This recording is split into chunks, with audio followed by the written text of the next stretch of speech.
can you take a close of this light? This is a fake Zippo. This is not a true Zippo. This is a fake Zippo. I bought in the streets because I'm a street smart here in Brazil. So I bought a fake Zippo in the streets. This is important to tell you. Brazil, we are mainly pirates. Half of our GDP is fake. So this is a very important issue. This is a very important issue. My fake Zippo would remind you that this is a country. I have like 10 of other, 10 or more true Zippos. I just bought this pirate Zippo just to warn you that take care. Brazilian economy, the Brazil has a lot to do in the regards of fake. Almost, I don't know, half of our softwares are illegal copies. So this is something we have a lot of room to improve. We don't have infrastructure to prevent and control it, but this is an important issue. Okay, me and my fake Zippo. Fake Zippo doesn't work very fine. The true Zippo work better, but this is 1/10 of the price. Okay. Fake Zippo did it. So let's go.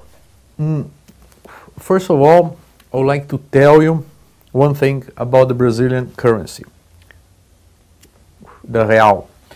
The Brazilian currency will continuously appreciate against the dollar.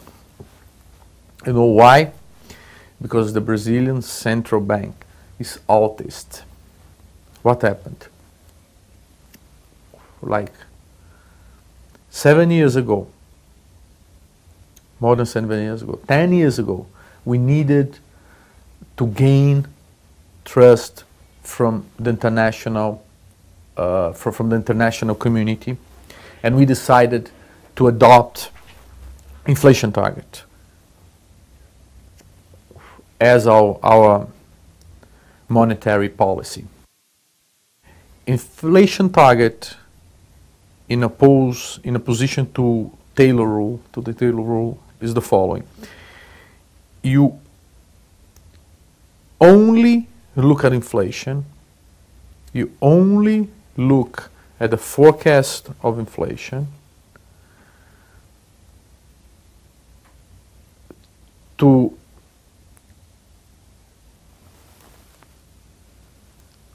put the interest rate at a certain level. You only look at inflation. Inflation target works like this. You, by the beginning of the year, you announce, you declare, to give transparency, that your inflation target is 4 or 5% a year. You will target a 5% inflation a year. And then everything you do is to change interest rates and do nothing else in order to produce an inflation converging to the target you previously announced. That's the inflation target. The Taylor rule, besides inflation, you look at the level of employment in the company, you look at the GDP, at the GDP growth, etc. But in the inflation target, you only look at inflation. So 7 or 10 years ago, we needed to do it in order to gain credibility from the international investing community. But funnily, we didn't revise it. Not even when the whole world decided to slash down the interest rates to zero in order to save the world economy. And then we produced a monster. Today, we have $200 billion reserve. This is to some extent,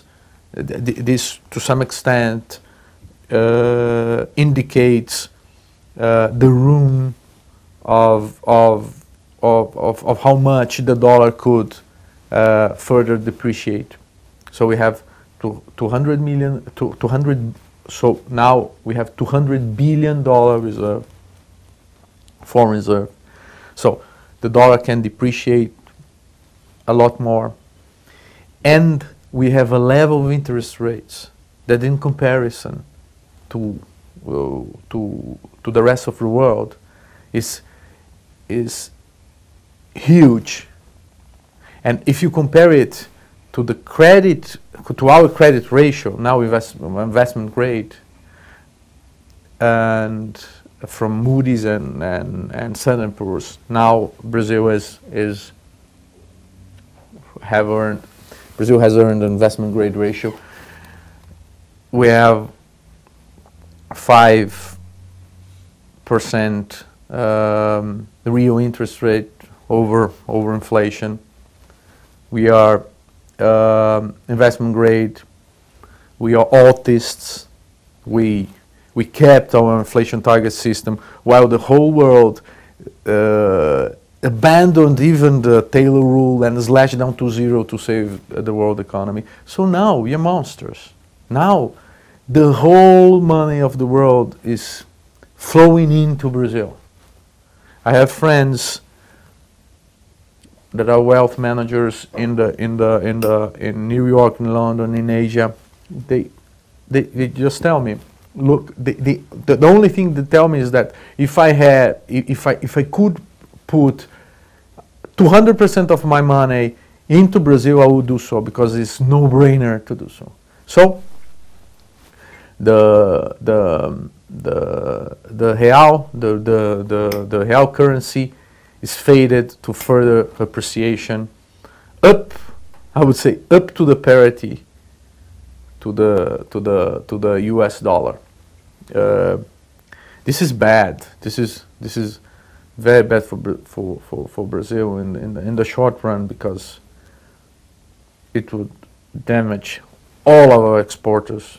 But because of this autist central bank we have, because of this complex, this inferiority complex we have of still having to gain and keep international confidence in Brazil, we created a monster. The whole money is flowing in, and this is not going to stop.